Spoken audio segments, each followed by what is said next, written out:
Well, I think most of the people that are in this industry, they're in it for, particular reasons. They're in it for to help the environment, right? They're in it to make less noise, which is part of the helping the environment.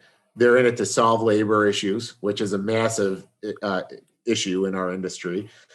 And they're in it to fix the problems that, power equipment cause because of the evolution, because the industry's stale, right? So, people see our units and say, wow, they're too small. How can something that small do the job?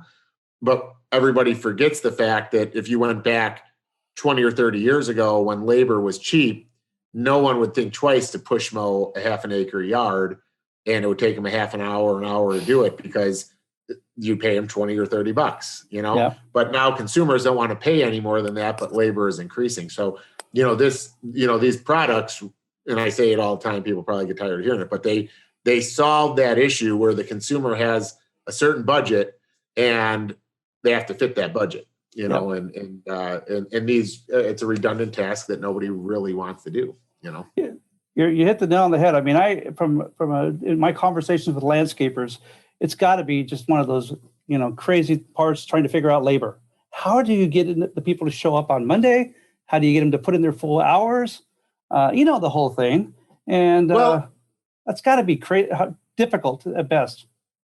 Well, and what's more difficult is, you just don't want somebody that can fog a mirror. You're not just hiring people with a heartbeat. So then the issue is, okay, so when you find somebody, what I found is, and it bothers me about the industry, I'm just going to call it for what it is. You find somebody and you get them through the process, and then you go to send them for a drug test and they can't pass a drug test. And then you're like, well, this is why they're available, and these are all the things I speak to, because it honestly makes me kind of, I don't know to say for what it is, it pisses me off when people will send me a message and be like, guys like you are the problem because you're taking jobs away from people. And I'm like, no, the problem I have is I can't find people that are passionate about what I'm passionate about. Yeah. So I'm in this industry because I love it and I'm passionate about it. But there's not enough people that are passionate about the outdoor industry. So what I can do is I can take those limited amounts of people that are passionate about it and make them managers of accounts, or make them hardscaping people that are enhancing sites. Good. And now I don't have to have the lower paid, unpassionate people that really don't care if they're working for me or McDonald's. They just want a paycheck. I just don't have to deal with that person, which is in the long run better for my customer. So, yeah. And I know a lot of people don't like to hear me say that, but that's reality. Well, I mean, my robot out there has showed up every day for work, has never flunked a drug test, and it hasn't used a drop of gas or an ounce of oil. Okay, and it hasn't spilled any. And I've had mine. This is the third season I've had mine running in my yard, and my wife's my riding lawnmower that I pull my wagon around is it finally died on me last week. And Julie, my wife, said, "Are you going to replace it?" And I said, "For what? For what? I mean, I can get something to pull the wagon around, but the reality is the robot takes care of it, my entire yard." Yeah. I mean, there are a couple parts that I get out there with my string trimmer, and there always will be. But what used to take me 2 or 3 hours on a Friday night to mow my yard, I don't even worry about. Yeah. Yeah. So I don't know. And that's it. Sorry. Yeah. No, I mean the thing about them is exactly it's that time that's freed up. And I sometimes get people saying, well, I like to mow my yard, but I always say, is it the top 3 things you like to do? I always tell people, tell me your 3 favorite things to do. Mm-hmm. Okay. If mowing your yard is one of those 3, then a robotic lawnmower is not for you. Yep. If it's not a top 3, there's no excuse to not have a robot. Yeah. Yeah. And, I'm one of those guys that used to travel a lot. So when I get home, first thing I do, I try to get home by Friday night, get on my lawnmower, and that was my decompression time to mow my lawn. And I would get out there, and I had a lot of background. I mean, I've worked for distributors where we were the Exmark distributors. I sold Dixon. I was a rep for Dixon. So I'm very familiar with power equipment products. And to me, getting on a mower and mowing my lawn was just kind of a get my head back for the weekend. But I tell everybody, it's just as relaxing sitting on my deck watching my mower mow as it was mowing. And I'm actually enjoying it better. And I joke about that, but it's true. I don't want to spend my time mowing my lawn. I want my lawn to always look mowed. Yeah. And that's what I have. And my son, who's my youngest son, who's 33 years old, they bought a house. And I said, hey, I'm going to give you a robot I had to buy it, but I'm going to give you a robot for your housewarming gift. And so we put a robot in his yard. And I go, what do you think of that? Do you want a robot? And his comment is, he's a techie guy. He's into that generation. He's like, why wouldn't I have a robot? Why would I spend time? Why do I want to spend time mowing my lawn when I'd rather spend time with my kids and, doing the other stuff and activities? He goes, if I don't have to worry about my lawn, that's the best thing. So I don't know. Yeah, people that want to mow their yard, that's not the future generations. It's like anything that's related to technology, they love because they're growing up with technology. It's even like some days I'll walk around the house and I'll tell my stepson Gray, I'm like, yeah, I'm bored. And he's like, you got to get into video games. And I'm like, I don't like video games. I want to go on a walk. And he's like, oh, when I'm bored, I play video game. And he walked downstairs in his room and probably turned on his video game. It's different generations, it is. But that's good too for me. And for you also, because as I'm hiring people, it's really easy for me to find people that want to work with robots. And that's exactly. That's where the technology of the robots make it a new exciting industry. The thing about lawn and garden, and I've had the experience of seeing it kind of evolve, is I remember when everybody rode a standard riding lawnmower, that was a big thing, and then all of a sudden zero-turn mowers came out, and everybody's like, wow, we got to get into zero-turn mowers. And that was the crazy, exciting thing. And everybody was interested in robots or mowers because of the zero-turns.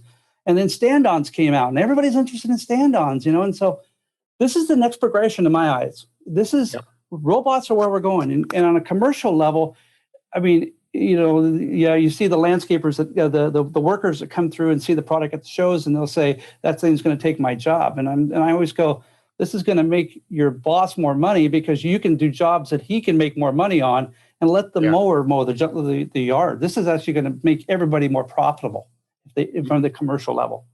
Well, and to take that a step further, when before COVID and I was doing shows, when they would say that, I would actually say to them, oh, so you mow grass. And because the way I see it is, if they're at a show, they're not the guys mowing the grass anyways. And they're like, well, I don't mow grass. I'm like, well, it's not taking your job. Yeah. And they're like, oh, well, that's a good point. And I'm like, okay, so then whose job is it actually taking? Because the people that are mowing grass would probably like to be you at the show right now. So if I actually talk to the people mowing grass, the majority of them would say, if you can give me an avenue to get off the mower every day, I would take that avenue as long as I'm working in this organization still. And in most of those jobs pay more money. The jobs that are not mowing are the higher paid jobs. So. Well, and I always tell them the same thing along that line is that, what's the least profitable part of landscaping? It's got to be mowing lawns, because you're competing with the guy with two mowers in the back of his pickup. You got to be competitive. So you've got to bring the price of the mow part, and you make the money on the edging and on the trimming and on the maintenance, the actual maintenance of the property. That's where the profit is. Put the guys doing stuff that makes you money, because that's kind of why we do this stuff, Well, and mowing's such a lost leader, and most landscapers don't take the time to even realize, landscaper looks and says, okay, well, how much money does it cost me to mow the grass, right? And they look at it as a labor issue, but, then I see people that are bagging grass and they don't calculate how much money it costs to dump the grass, and how much money it costs to walk the bag to the grass, or, they're putting it in little burlap sacks and tying them up and throwing them in the back. So how much is all the burlap costing you? I mean, there's so many expenses that they don't even think about. There's filling our landfills, or people talk about just the emissions of the mowers. But then you've got the methane and all the stuff as the grass is breaking down. I mean, I don't know if anybody's ever smelled decaying grass in a pile, but it's seriously the most putrid I mean, you feel like you go home and you smell like it. It smells so terrible, So yeah, I mean, in robot mowers just mow every day, so there's hardly any thatch, And, it's funny because when I first moved to the property where I live now, it's a pretty nice neighborhood, and most of the people are retired, so they spend way too much time in their yard compared to me, who's traveling all the time, racing home, trying to take care of the property.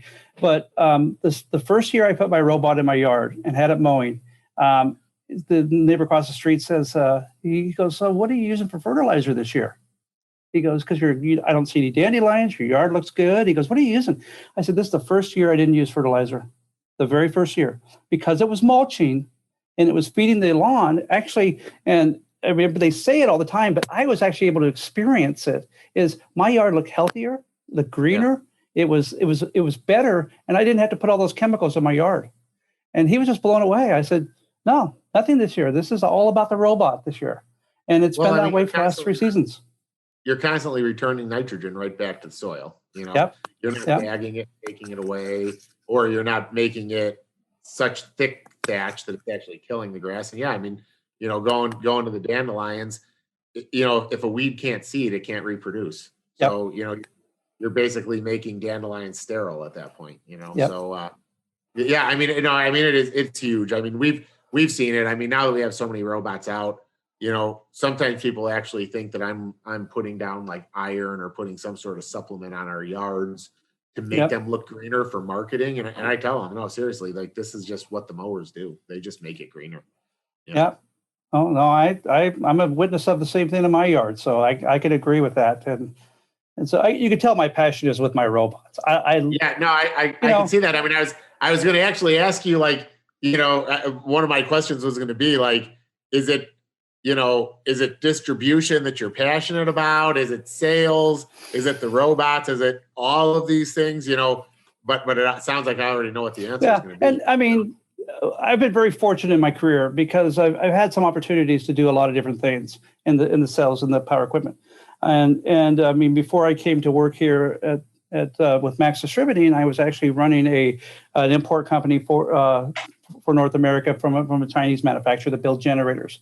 And I love the idea of working with distributors. I love the idea of working with dealers, and I love the idea of setting up a network and being able to support the network. I mean, we took a generators that everybody, you mentioned the name, they hated us, to become the second largest choice of generators with one of the largest RV suppliers out there. And basically, it was just a matter of traveling a year and a half with their sales reps saying, when they came to the market, they did do really well. They made some mistakes. Tell me what I can do to fix it. I'll take the bullets. And I stood up in front of them for a year and a half, went to all these different key dealers. I said, take me to your worst accounts. And we built up the product, then we built up the distribution network, and we built up their confidence. That's what I like to do. And that's what we're doing with these product lines. It's not like they have a negative impression. These people don't know about them. Ambrosio's been in the North America market for quite a while. They were under a different brand name, but they were still here. And so, but my excitement is we bring new distributors on board, we bring new dealers on board, explaining the product, getting them to see the value of the product, because, there's a lot of robots out there in the market right now. You could buy 10 different robots if you want to buy 10 different robots today. But, I like selling a product that I own because I believe in it. And I like, explaining that and getting somebody else on board so that they can see the advantage of the product. And so it's kind of twofold. Yeah, I like my robot. I'd have a hard time selling something I really wasn't passionate or involved with or enjoy. Yeah. I mean, I still have my Kipper generator that I use. We had power outages a couple months ago. My generator worked great. My neighbor calls me up and I'm thinking, oh, what's he going to call about? And he called me and says, hey, I just want to let you know my generator's doing a great job. A buddy of mine that purchased one said, hey, it's working, it's doing its job. I like selling products that I can be confident in. I can know that, hey, at the end of the day, this robot, there's no such thing as a perfect mechanical product, but I can stand behind this product. I know that it's going to do the job, and I can recommend it to anybody I know. So yeah. So off my soapbox.